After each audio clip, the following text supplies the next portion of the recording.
আজকে ওয়াশিং রুমে নিয়ে যাচ্ছি। এই যে আজকে ওয়াশিং, আমার ভাগ্নির হাতে মোবাইল দিয়ে দিয়েছি। ডান হাতটা আমার অকেজো, বা হাত দিয়ে কাজ না করতে করতে বা হাতটাও আমার অকেজো হয়ে যাচ্ছে। তাই এই যে কাল জামাই ষষ্ঠী ছিল, প্রচুর সবজি আনা হয়েছিল, সেটা দেখানো হয়েছিল। আর একদিনকে আপনাদের ভাই ভ্যানওয়ালা ভাই এসেছিলো, দেখিয়েছিলাম, তার কাছ থেকে আজকে আবার এই সবজিগুলো নেওয়া হয়েছে। তাই এগুলো আমরা একটু ওয়াশিং করে রাখছি। এই যে দুটো লাউ নেওয়া হয়েছে, এই যে বেগুন নেওয়া হয়েছে, তাই এগুলো হচ্ছে।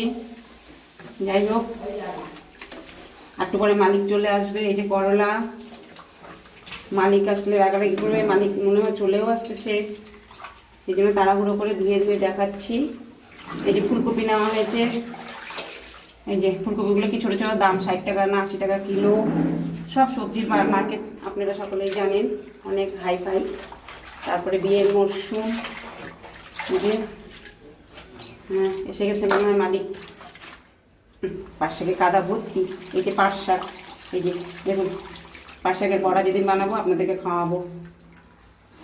আর যাই হোক, ভিডিওটি আজ এই পর্যন্ত রাখছি। সকলে ভালো থাকবেন, সুস্থ থাকেন।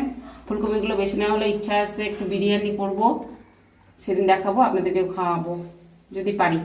তাহলে এই যে ডান হাতটা এখনও ভালো হয়নি, কিন্তু আপনারা হয়তো ভাববেন আমি ডান দিয়ে কাজ করি, কিন্তু ডান হাত আমার অকেজো। ভালো হলেও কাজ করা সম্ভব হয়ে উঠবে না, বোনের বাড়িতে আছি, তাই মিটুকু মিটুকু করে করছি। যাই হোক, এই যে ভেন্ডি সবজিটা আপনারা সকলেই চেনেন, তাই কিছু বেশি কিছু বলার নেই।